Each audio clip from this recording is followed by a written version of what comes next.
Hello EDU 10446 students, online students from this morning. I tried to do a little web tour just now and the technology failed me.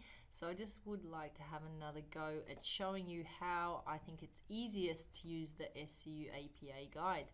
We're on the learning site here, as you can see, and what I'm going to do is just open another tab and put into Google SCU APA. That's the easiest way to get the guide, but it is linked in the study guide and in my readings. So all I do now is go into the guide and look up the kind of source I want to create a reference for. As you know, for assessment 1, it's journal articles and also book chapters. Let's start with a journal article. Let's imagine I have a journal article with 2 authors and I'd like to go down here and have a look at what the formatting is like. I think it's useful to copy that onto your document so we can then copy the formatting.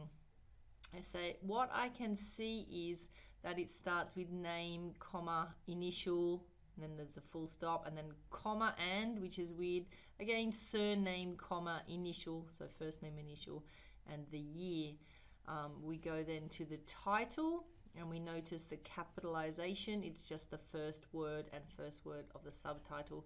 We notice that the journal name is in italics and the volume here is in italics. We move on to page numbers and to the DOI. So, you know, that's the example from APA. Then with a journal article that you have from my readings, you're going to follow that kind of formatting. There is one extra thing to do, which is the hanging indent. So if we are to go back to the APA guide, we see lines 2 and 3 are indented slightly. And so in order to do that, I can highlight my citation. I can then go next to the paint in here, the arrow up, down, line spacing options, special and hanging, and there's my hanging indent. Okay, so as I said, this is the example from the APA guide, but they are not the details of the journal article you have. So the journal article or the book chapter that you choose from my readings, you can now follow this kind of formatting. We can look at the capitalization of the title. We can keep in mind the journal font in italics, the volume in italics, and the numbers and so on. So as a few of you said today, I think APA is one of the few things there is an answer guide to. The answer guide is here. This is how your references should be formatted. Of course, in text we discussed today, it's name and year. That's a bit easier, and you'll be using that in assessment 2 and 3, but not assessment 1. You'll remember from assessment 1 that each annotation starts with the APA citation at the top of the page. So again, in order to do that, you're going to go to my readings. Okay, I'm going to imagine for this task that I have chosen topic 2. Okay, here's topic 2, social media.